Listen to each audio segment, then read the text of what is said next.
سامعین، بابرکت مہینہ چل رہا ہے، ماہ شعبان، اور اس کی بھی بابرکت رات شب برات۔ یہ برکتیں آج ہمیں میسر ہو رہی ہیں، جو سب نعمتیں میرے آقا و مولا حضرت صلی اللہ علیہ وآلہ وسلم کی دین اور عطا ہے، اور اس کے ساتھ ایک بابرکت مہینہ رمضان جس کی آمد ہے۔ تو ان خصوصی لمحات میں آپ سب کو یہی تاکید کی جاتی ہے کہ ہم ذرا غور کریں اور فکر کریں کہ یہ دونوں مہینے ہمیں کیا پیغام دے رہے ہیں۔ صرف بیٹھنا، گفتگو کرنا اور کلام کرنا اور پھر چلے جانا اور اپنے مصروفیات میں لگ جانا، یہ تو ہمارا معمول رہا ہے سالوں سے۔ کیا ایسا ہو سکتا ہے کہ جو پیغام، جو میسج یہ ماہ شعبان اور جو پیغام اور میسج ماہ رمضان ہمارے لیے لے کر آ رہے ہیں اور آئے ہوئے ہیں، اس پیغام کو ہم سمجھیں اور اس کو اپنانے کی کوشش کریں؟ اس رات کے حوالے سے علماء آپ کو بتائیں گے، لیکن یہ تو کم از کم سب کو پتا ہے کہ اللہ تبارک و تعالیٰ اس بابرکت رات میں ہر انسان کے بارے میں، اس کے تقدیر کے بارے میں، اس کے موت اور حیات کے بارے میں سارے فیصلے فرماتا ہے۔ اور پھر ایک دوسرے کو ہم نے جو رنج اور علم پہنچائے ہوئے ہیں، تکلیفیں پہنچائی ہوئی ہیں، ان کو بھی خصوصی طور پر آج رات ہم بخشوانے کی بات کرتے ہیں۔ اس کا استدلال بھی علماء آپ کو بتائیں گے۔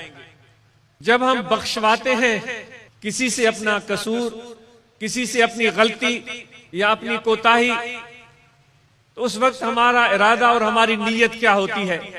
کیا اس بخشوانے سے پہلے ہم اپنے اندر یہ احساس، یہ فکر، یہ سوچ موجود پاتے ہیں کہ اس طرح کی دل آزاری، اس طرح کی زیادتی، اس طرح کا بغض اور کینہ، ظلم اور ستم میں آگے کبھی بھی نہیں ڈھاؤں گا؟ اگر یہ احساس موجود نہیں ہے، یہ ارادہ موجود نہیں ہے، یہ نیت موجود نہیں ہے، تو پھر یہ بخشوانا آج کی رات یا یہ ہنر ابھی سیکھا نہیں ہے۔ ایک تو نیت ہے، ایک ارادہ ہے، اور پھر اس ہنر کا سیکھنا بھی ہوتا ہے۔ اگر اتنا آسان کام ہوتا پھر تو دوستو ہر دوسرا شخص بڑے مقام پر پہنچا ہوا ہو۔ نیت بھی چاہیے، ارادہ بھی چاہیے، احساس بھی چاہیے، اور پھر یہ ہنر سیکھنا بھی چاہیے، کیونکہ سکھانے والے موجود ہیں، سکھانے والے سکھا رہے ہیں، سکھاتے چلے گئے، ہم دیکھتے چلے گئے، لیکن محسوس نہیں کیا۔ شاید اس کو ایک قصہ سمجھا، شاید اس کو ایک افسانہ سمجھا، شاید اس کو ایک کہانی سمجھی۔ جس طرح کی سینکڑوں باتیں ہم سنتے ہیں اور بھول جاتے ہیں، اور اگلے دن ایک نئی چیز ہمارے سامنے ہوتی ہے۔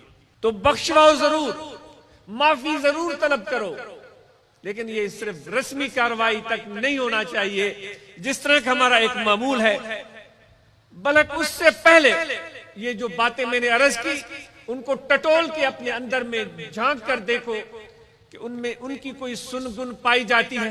اگر یہ چیز، یہ ارادہ، یہ نیت، یہ ہنر کچھ حاصل ہو گیا ہے، تو پھر یہ معافی طلب کرنا واقعی ایک لاجواب کام بن جائے۔ لیکن یہ ارادہ ہی نہیں ہے، یہ نیت ہی نہیں ہے، یہ ہنر ہی نہیں آتا، پھر معافی طلب کی تو یہ ادھورا کام۔